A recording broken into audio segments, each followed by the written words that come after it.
നോക്കാം. നിങ്ങളുടെ പേഴ്സൺ നിങ്ങളിൽ എന്തെങ്കിലും മാറ്റങ്ങൾ വരുത്തണം എന്ന് ആഗ്രഹിക്കുന്നുണ്ടോ എന്ന്, നിങ്ങളുടെ സ്വഭാവത്തിലാവട്ടെ കാഴ്ചയിലാവട്ടെ എന്തെങ്കിലും മാറ്റം അവർ നിങ്ങളിൽ നിന്നും ആഗ്രഹിക്കുന്നുണ്ടോ എന്ന് നമുക്ക് നോക്കാം. നമസ്കാരം.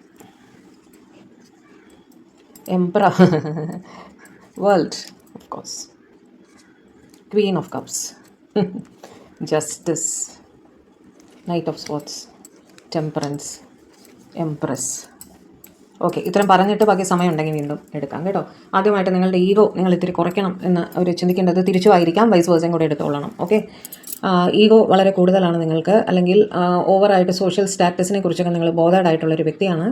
അത് ആ ഒരു സ്വഭാവം മാറ്റണം എന്നവർ വളരെ കാര്യമായിട്ട് തന്നെ ആഗ്രഹിക്കുന്നുണ്ട് കേട്ടോ.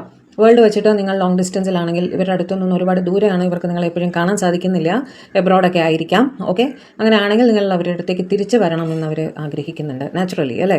നിങ്ങളുടെ സ്പൗസ് ആയിരിക്കാം, അല്ലായിരിക്കാം, റിലേഷൻഷിപ്പിലായിരിക്കാം, ലോങ് ഡിസ്റ്റൻസിലാണ്. ഓക്കെ, കടൽ കടന്നൊക്കെ പോകേണ്ട സിറ്റുവേഷൻ ആയിരിക്കും. അപ്പോൾ അവർ വിചാരിക്കേണ്ടത് നിങ്ങൾ അവരുടെ അടുത്തുണ്ടായിരുന്നെങ്കിൽ എന്ന് അവർ ആഗ്രഹിക്കുന്നുണ്ട് കേട്ടോ.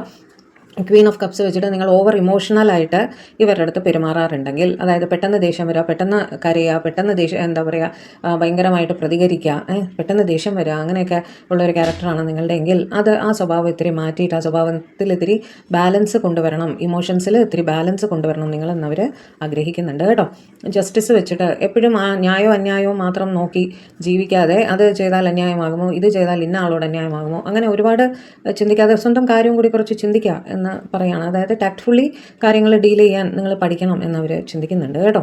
ഭയങ്കര സ്ട്രെയിറ്റ് ഫോർവേഡ് ആയിരിക്കും നിങ്ങൾ, മനസ്സിലായില്ലേ? നേരെ വാ നേരെ പോ ചിന്താഗതിയുള്ള ഒരു വ്യക്തിയാണെങ്കിൽ ഈ കാലത്ത് അങ്ങനെ പറ്റില്ല എന്നാണ് അവർ പറയാൻ ഉദ്ദേശിക്കുന്നത് കേട്ടോ. നൈറ്റ് ഓഫ് സോർട്സ് വെച്ച് നിങ്ങൾ ഒരുപാട് യാത്രകൾ എപ്പോഴും പോകുന്ന ഒരു വ്യക്തിയാണെങ്കിൽ അത് അവർക്ക് ആ ശീലം അവർക്ക് വല്ലാത്ത ബുദ്ധിമുട്ടുണ്ടാക്കുന്നുണ്ട്. റെസ്പോൺസിബിലിറ്റീസ് ഇവർക്ക് ഒരുപാട് വരുന്നു. അപ്പം നിങ്ങൾ അധികം ഈ യാത്രകളൊന്നും ഒഴിവാക്കി അവരുടെ കൂടെ ഇരിക്കണം എന്നവർ ചിന്തിക്കുന്നുണ്ട് കേട്ടോ. ടെമ്പറൻസ് വെച്ചിട്ട് ഓവർലി സ്പിരിച്വൽ ആണ് നിങ്ങളെങ്കിൽ, ഓക്കെ, ഓവറായിട്ട് സ്പിരിച്വാലിറ്റിയിലേക്ക് ഒരുപാട് ഫോക്കസ് നിങ്ങൾ കൊടുക്കുന്നു. അതായത് ഫാമിലി ലൈഫിലേക്ക് അല്ലെങ്കിൽ റിലേഷൻഷിപ്പിലേക്ക് അത്രയും എഫേർട്ട് നിങ്ങൾ ഇടുന്നില്ല എന്നൊക്കെയുള്ളൊരു ഫീലിംഗ് അവർക്കുണ്ട്.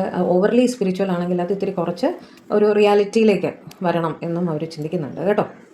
എംപ്രസ് വെച്ചിട്ട് നിങ്ങളുടെ ലുക്സിൽ എന്തോ ഒരു മാറ്റം അവർ ആഗ്രഹിക്കുന്നുണ്ട്. ഒന്നുകിൽ ഒരു ഹെയർ കട്ടായിരിക്കാം, അല്ലെങ്കിൽ നിങ്ങളെ തന്നെ കുറച്ചുകൂടി ശ്രദ്ധിക്കണം എന്നവർ വിചാരിക്കുന്നതായിരിക്കാം.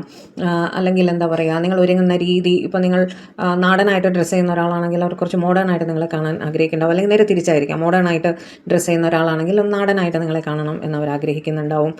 ചിലർക്ക് ഒരു ഫാൻറ്റസി ഒക്കെ ഉണ്ടാവില്ലേ, എന്താ പറയുക, മുണ്ടെടുത്ത് കാണണം, സാരി എടുത്ത് കാണണം, അങ്ങനെയൊക്കെ ആ ഒരു ചിന്ത അത് അവർ ആഗ്രഹിക്കുന്നുണ്ട്. നിങ്ങളുടെ ലുക്സിൽ ചില മാറ്റങ്ങൾ അവർ ആഗ്രഹിക്കുന്നുണ്ട്. ഓക്കെ.